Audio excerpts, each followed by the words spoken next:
یہ میں مجربات عرض کر رہا ہوں، یہ میں صرف بیان برائے بیان نہیں کہ ٹائم پورا کرنا ہے تو بیان کرنا ہے، یہ مطلب نہیں ہے. میں یہ مجربات عرض کر رہا ہوں. آپ اپنے گھر سے نکلتے وقت کون سی دعا پیغمبر نے سکھائی ہے اس کو پڑھنے کا اہتمام شروع فرمائیں.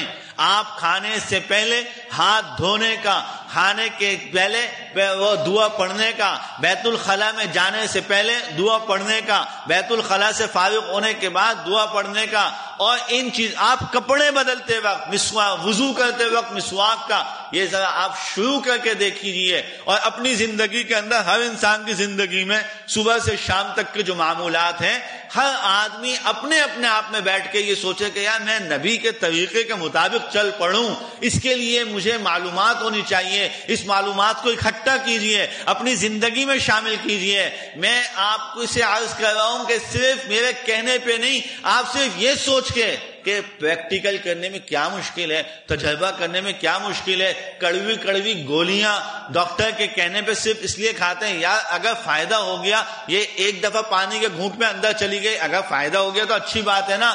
کڑوی جڑی بوٹیاں لوگ آج کل کھا رہے ہیں، عجیب عجیب قسم کی چیزیں لوگ آج کل پھانک رہے ہیں کہ اگر فائدہ ہو گیا تو کیا ہی بات ہے. میرے محترم، سنتوں کے اندر کوئی کڑوی نہیں ہے.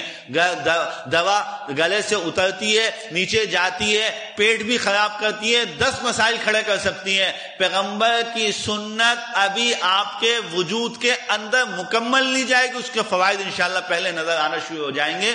پریکٹیکل کر کے دیکھیے، 40 دن کا تجربہ کر کے دیکھیے، ایک دفعہ تجربہ کیجئے سنتوں کے اندر کیسی کامیابی ہے، اس داڑھی کے اندر کیسی کامرانی ہے، کیسا اللہ نے اس میں حسن رکھا ہے. یہ مونچھوں کو صاف کرنے کے اندر اللہ نے کیا کیا کمالات رکھے ہیں. آنکھوں میں کبھی کبھی رات کو سرما ڈالنے میں اللہ نے کیا طاقت و تاثیر رکھی ہے.